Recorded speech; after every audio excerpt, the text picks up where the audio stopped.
Hello guys and welcome back to the English Club. So now in that video I'm going to just tell you the analysis of the sentences. In the last video I have an introduction part of the chapter analysis of sentences. तो पिछले video में हम लोगों ने दोस्तों देखा था analysis of sentences का इंट्रोडक्शन, क्या क्या जरूरत होता है एनालिसिस करने के लिए। और आज हम लोग कहें तो पार्ट 2, उसको पार्ट 1 समझे तो पार्ट 2 की शुरुआत करते हैं, जहां पर हम लोग एक एक पॉइंट को डिटेल से समझेंगे। तो एनालिसिस ऑफ सेंटेंसेस में सबसे पहला हमारा था identification of parts of speech और आइडेंटिफिकेशन ऑफ टेंस, और उसके बाद सेंटेंस। तो जो हमारा सबसे पहले आपको पार्ट्स ऑफ स्पीच पता है, नाउन से लेकर इंटरजेक्शन तक नहीं, बीच में नहीं भी पता तो भी चलेगा, सिर्फ आपको यही पता रखना है 8 होते हैं पार्ट्स ऑफ स्पीच। नहीं, इंग्लिश वर्ड को डिवाइड किया गया जिसको उनके सेंटेंस में इस्तेमाल के अनुसार, जिसको हम पार्ट्स ऑफ स्पीच कहते हैं सिंपली। अब बच्चा और डिफरेंशिएशन मत रखिए। All the words of English are divided into 8 groups according to their use in a sentence is called parts of speech. मुझे भी पता था, लेट इट गो, ठीक है। तो हम लोग उसके आधार पर क्या करते हैं, पार्ट्स ऑफ स्पीच होते हैं। तो ये हमको पता है कि कैसे हम आइडेंटिफाई। टेंस हमने आपको पढ़ाया है, ऑल स्ट्रक्चर्स मैंने बताया है और वो आप सबको पता है। तो अब हमें एनालिसिस में जिसको फोकस करना है वो यही करना है, वो है हमारा सेंटेंस। तो अब हमें सेंटेंस में जहां पर पिछली बार हमने बताया था, मीन्स लास्ट वीडियो की मैं बातें कर रहा हूं, वहां पर हमने देखा था कि सेंटेंस 2 तरह से थे। कौन कौन से थे? एज पर मीनिंग और एज पर स्ट्रक्चर। तो फिर से हम आपको शुरुआत करते हैं और इसी से आगे बढ़ेंगे। तो एज पर मीनिंग में हमको ने क्या देखा, सबसे पहले स्टेटमेंट। स्टेटमेंट की खासियत क्या होती है, क्योंकि हमें इसकी जरूरत पड़ेगी। सबसे किसी भी सेंटेंस के बिगिनिंग में यदि सब्जेक्ट हो और उसके बाद हमें फाइनाइट वर्ब दिखाई दे और अंत में हमारा फुल स्टॉप हो, ये मेजर है, ये हमारा मेजर है आइडेंटिफिकेशन। तो ये हमारा क्या कहलाएगा, स्टेटमेंट। और दूसरा हमारा क्या होता है, तो होता है क्वेश्चन। और क्वेश्चन की खासियत हमारे लिए इंपॉर्टेंट होता है कि किसी भी सेंटेंस में यदि हमारा ऑक्सिलरी वर्ब सब्जेक्ट के पहले इस्तेमाल किया गया, रेस्टवर्ड वगैरह कुछ भी हो सकता है, और मेजर है हमारा क्वेश्चन मार्क, ये वाला साइन। तो ये हमारा क्वेश्चन की खासियत है। और जो थर्ड है हमारा, वो एक ऐसे भी सेंटेंस हम लोगों ने पढ़ा है जिसमें क्या देता है, किसी को आप ऑर्डर करते हो, किसी को आप रिक्वेस्ट करते हैं किसी के सामने, या किसी को आप सजेस्ट भी करते हैं। तो ऐसे सेंटेंस को हम लोग इंग्लिश में कहते हैं कमांड। और ये सब किसका क्लासिफिकेशन है, तो सेंटेंस का। किसके आधार पर है, तो मीनिंग के आधार पर, ठीक है। तो इसकी खासियत है कि सेंटेंस के वर्ब का V1 फॉर्म बेसिक फॉर्म से शुरू होता है, ये चीज हमको ध्यान देना है। और एक ऐसा भी सेंटेंस होता है जिससे हम सरप्राइज को जॉय को दिखाते हैं, बहुत ज्यादा आपको खुशी होती है, आप उसको प्रकट करते हैं, ठीक है। अप्रूवल होते हैं, आपको कोई बैड चीज आपके साथ हो जाता है या गलत हो जाता है, या किसी को आप नियर डियर को खो देते हैं तो आप बिल्कुल सैडनेस फील करते हैं, बिल्कुल, ठीक है। तो वहां पर आप क्या होते हैं, अपने आप को सॉरो दिखाने के लिए, सैडनेस दिखाने के लिए। तो ऐसे सेंटेंस जिसके सारे हम इस तरह के फीलिंग्स प्रकट करते हैं, तो ऐसे सेंटेंसेस को ही हम लोग क्या कहते हैं, एक्सक्लेमेशन।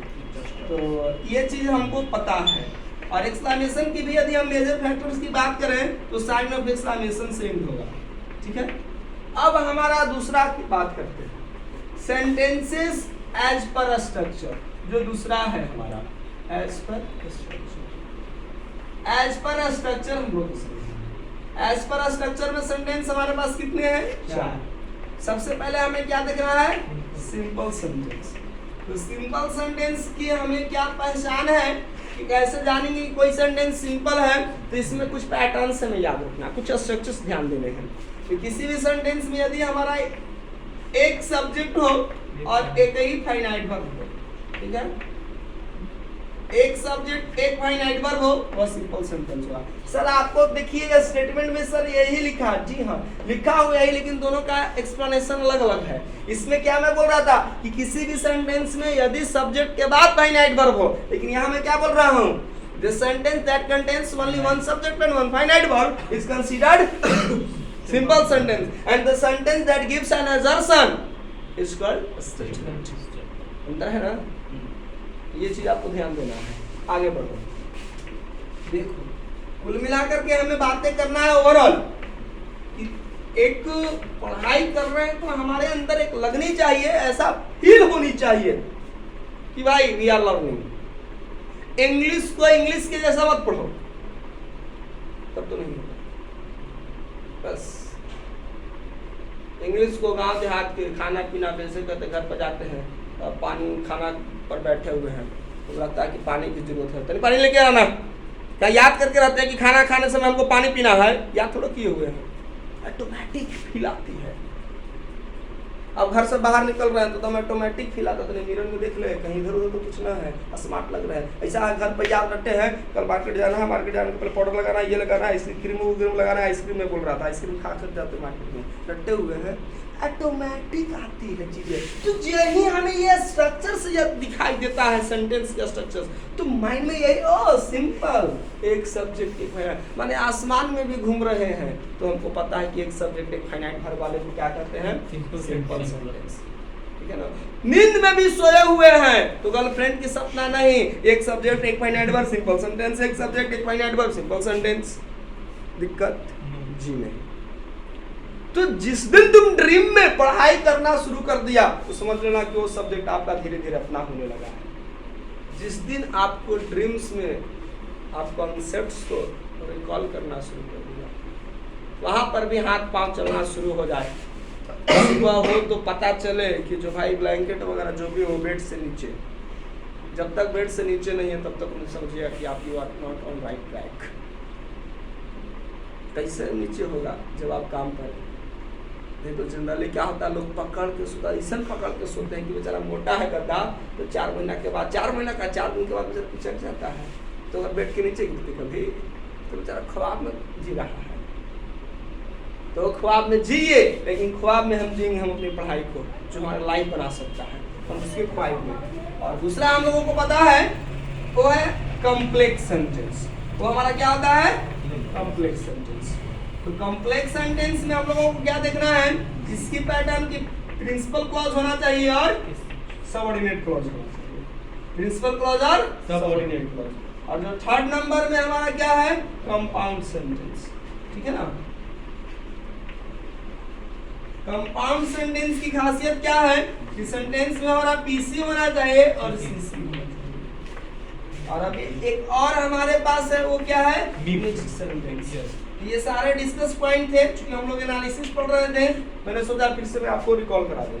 ठीक है, हम आपको रिमाइंड दिला देते हैं। तो इसमें हम लोगों को क्या है? पीसी, एसी, सीसी और सीसी। दोस्तों आप क्या देख रहे हैं हम लोग कि इन वाले जो पैटर्न्स हैं, ठीक है ना, इसमें कुछ स्ट्रक्चर्स देखने को मिल रहा है, इसीलिए इसका नाम दिया गया एज पर स्ट्रक्चर। इसमें एक मीनिंग निकलता था तो हम इसको एज पर मीनिंग का आइडेंटिफाई किए। अब यही काम हमको करना है। और दो इसके अलावा क्या करना था? Identification of parts of speech और आइडेंटिफिकेशन ऑफ टेंस। तो आइए अब हम एक एग्जांपल लेते हैं। डू और डाई एक मेरा सेंटेंस है। अब कोई हमें कहे कि ये सेंटेंस को एनालिसिस कीजिए, तो हम लोग स्टेप बाय स्टेप करेंगे। तो सबसे पहले एनालिसिस में हमारा पहला फेज क्या था? फर्स्ट स्टेप क्या है? Identification of. चलिए तो हमारे पास identification of parts of speech हम करते हैं, कीजिए आप भी। चलो डू मेरा क्या है? क्या जी? डू सोच रहा है फिर वही ख्वाबों में, रोज आते हो तुम ख्यालों में, जिंदगी में भी मेरी आ जाओ, बीत जाए न इन सवालों में, इस जवानी पे कुछ तरस खाओ। अरे भाई पढ़ाई पर तरस खाओ, इतनी एनर्जी लग रही है, नहीं तो ऐसे ही बैठ कर आओगे जाओगे। आइए, ये डू हमारा वर्ब है, फंडा था, इतना सोच रहे हो। और क्या है? Identification, conjunction, good, that is conjunction. And die, once again verb, done, and job is done, no doubt. Clear? Next, अब first we have done, clear? अब आइडेंटिफिकेशन अब हमने पार्ट्स ऑफ स्पीच किया, तो चलिए टेंस की बात करते हैं। तो टेंस की बात अब आपको बताओ कि जो कमांड होता है वो कौन सा टाइम रिप्रेजेंट करता है? हमेशा ऑर्डर का पास्ट में दिया जाता है never, so it is present tense. Is it okay? ये तो क्लियर हो गया। अब फंक्शंस की बात करते हैं। तो ये हमारा जो डू है वर्ब, तो कौन सा फॉर्म है? गिवन फॉर्म है। और अब आपने अभी फाइनाइट नॉन फाइनाइट को पढ़ा है नहीं पढ़ा है, मैं बताता हूं। तो यदि आपने फाइनाइट और नॉन फाइनाइट वर्ब को पढ़ा होगा तो जो कमांड में जो गिवन फॉर्म होता है वो होता है हमारा नॉन फाइनाइट वर्ब। यही इसका एनालिसिस है functions of the verb. Do हमारा क्या है? Non finite. मैंने अभी आपको बताया था, थोड़ा सा आपको कंट्रोवर्शियल लगेगा क्योंकि सर V1 V2 V5 आपको फाइनाइट वर्ब कहते हैं, लेकिन हर कंडीशन में V1 V2 V5 नहीं होता। V2 and V5 are forever finite verb, but V1 has variation. ये बेचारा दोनों में मजा लेता है। बाय द चांस उधर गए तो उधर वाली पर ध्यान दे, इधर से नहीं, तो मैंने फाइनाइटो वर्ब होगा और नॉन फाइनाइट वर्ब होगा, लेकिन दोनों की खासियत है। अब हम चाहे जिस रूप में रहे आप मुझे पहचान लोगे, घर वाली बाहर वाली नहीं, घर वाली और बाहर वाली पापा तजुर्बा हासिल करता है। तो आइए क्या करते हैं हम लोग, कंसेप्ट क्लियर करते हैं कि देखो यदि सब्जेक्ट के बाद यदि V1 हमारा इस्तेमाल रहे, गौर से देखो, सब्जेक्ट के बाद यदि V1 है तो वह V1 हमारा क्या है? फाइनाइट है।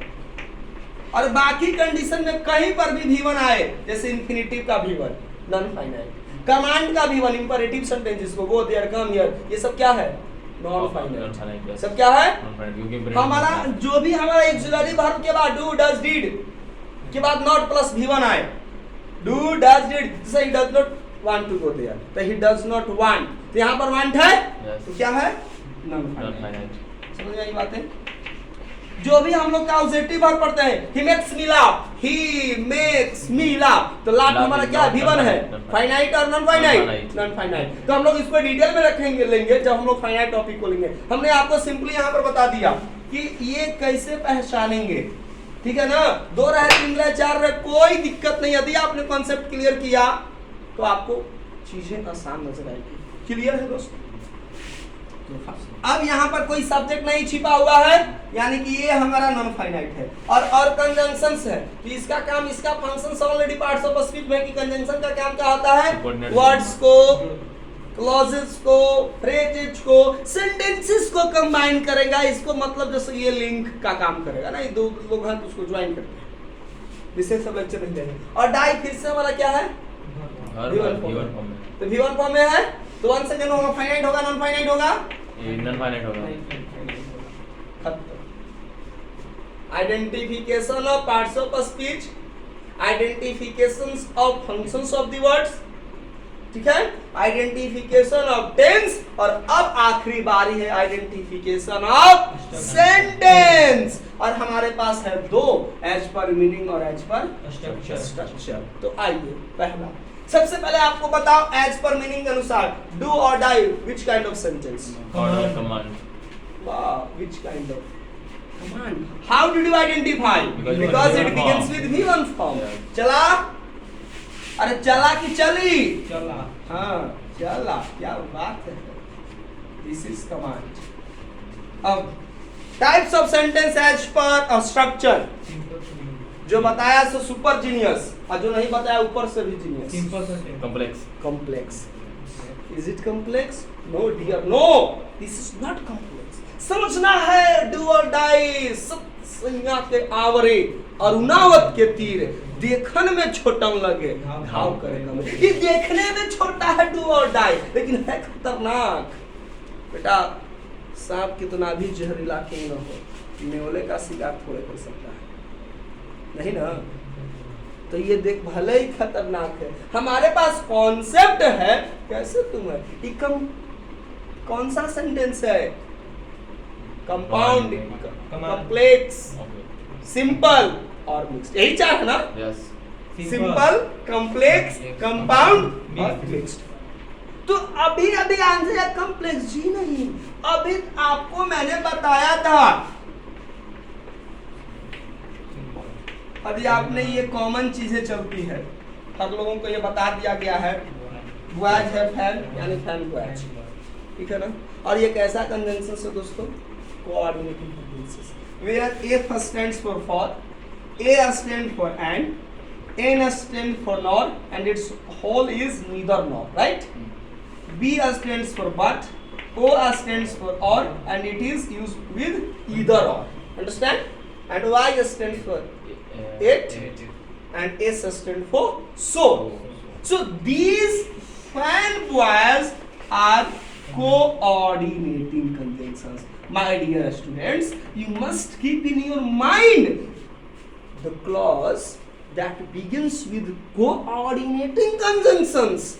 The clause that begins with coordinating conjunction is forever coordinate clause. तो चल गया सी से, तो अब तो पहचान गई हम दैट, हम सीधे से और डाई तू तो बन गया सी सी, चूंकि कमांड में सब्जेक्ट छिपा हुआ है, और डू तो डू बन गया हमारा पीसी। करो करो, come, sit, dance, laugh, write, that becomes PC। तो ये PC और ये CC, यानी डू हमारा जो सेंटेंस है, एक वर्ड अपने आप में कौन सा क्लॉज, प्रिंसिपल क्लॉज, और डाई this is coordinate clause, this is coordinate, and combination of PC and CC is considered compound sentence, is considered clear।